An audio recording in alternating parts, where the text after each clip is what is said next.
I'll show you how to connect Shopify to Google Sheets using a data connector by Gorilla ROI so your Shopify data stays synced inside your Google spreadsheets without manual exports. From within the Gorilla ROI interface, you want to go into connections and then add your Shopify account. Follow the instructions, add new Shopify account here, enter your store name and authorize the store. Once that's done, you'll see it activated and then we will start importing the data into our service. Once the data has been loaded, you'll see also that the status is now active. So in these two cases, I've got 2 test stores in my account. And now let's load it in Google Sheets. And you'll see how to bring that Shopify data directly into it. First, you want to make sure that you can install and you have the add-on installed. Go to Extensions, Add-ons, Get Add-ons, and then type in Gorilla ROI.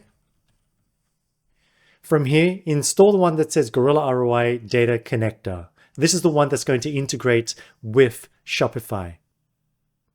Once that's installed, you can load the sidebar right here, and it's going to load right here. You'll then be able to create queries in order to pull your Shopify data into Google Sheets directly. No more manual exports. Let's do that. Create new query. I'm going to select Shopify data because that's the data source. And then select the store that you've connected. As you saw earlier, I have 2 stores connected. I've got a test store, and I've got something called Tinkercars. Okay, so let me select that. For the period, I'm going to select, let's go back 90 days. For the data set, we now provide all of the data sets through Shopify's API of what you can sync. Let's go through orders. And then for the metrics, you can selectively choose which one you want to pull. But since this is a new one, I'm going to select everything. This is where you can then save and create the query.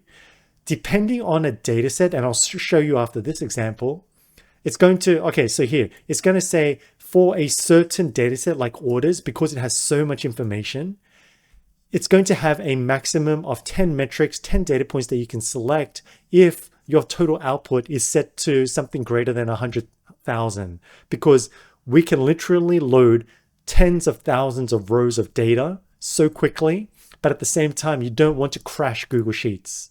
So I'm going to go to Show Advanced, go to the filter, and I'm going to actually reduce the number of results I want because I know I don't have 50,000. Let me just reduce it to say 5,000 in this example. Save it. And now this data, this query is going to load inside A1. So as this is loading, it's going to pull in all the data that we have from our servers that's already been synced, and then it's going to dump it directly into your screen here. Because I've selected all of the different metrics on the data points, you can see that it starts from column A and then goes all the way to the end to column AL.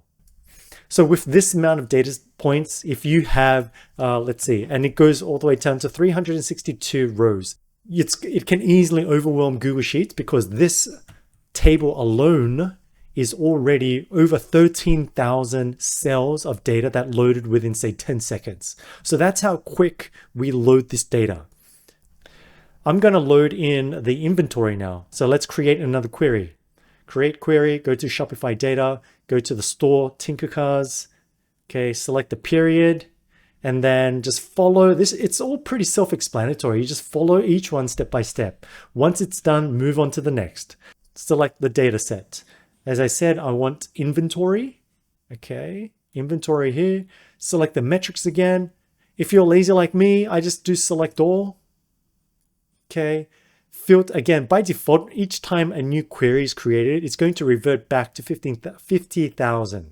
So I'm going to reduce this down to 5,000. Save. The data is now going to load into cell A1, and within a few seconds, everything's loaded. You have all the data related to your inventory. But let's go in, create a new query, Shopify data, again, Tinkercars. Let's say, let's go even further back, last 12 months. Metrics, and we've got all of the quantity, the shipment status, the tracking, select everything. Again, filter. I know it's probably going to give me an error saying that I've chosen too high of a number. So let me just change that to 5,000 for the active product statuses. Save and create the query. It's now going to insert it into this tab on cell A1, again for the last 12 months. So once this is loaded, we've now created 3 queries within a span of a few minutes, and I've got tens of thousands of data points already. Now, try syncing and getting all of this data manually from Shopify and then cleaning it up. It's just a nightmare. I've got 3 queries inside the list here. Click reload list, and it's going to go systematically one at a time and refresh all the data to pull in whatever the latest was. Okay, so that's already done. All of that data, how much was that?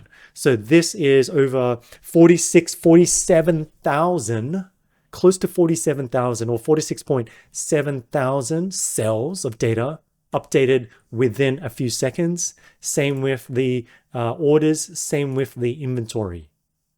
So you can see how quick this is. Our focus is on speed, speed, speed. If you want to automatically refresh the data, you can set a daily schedule. And if something fails, then you'll be able to see it in the log here and troubleshoot whatever's not working.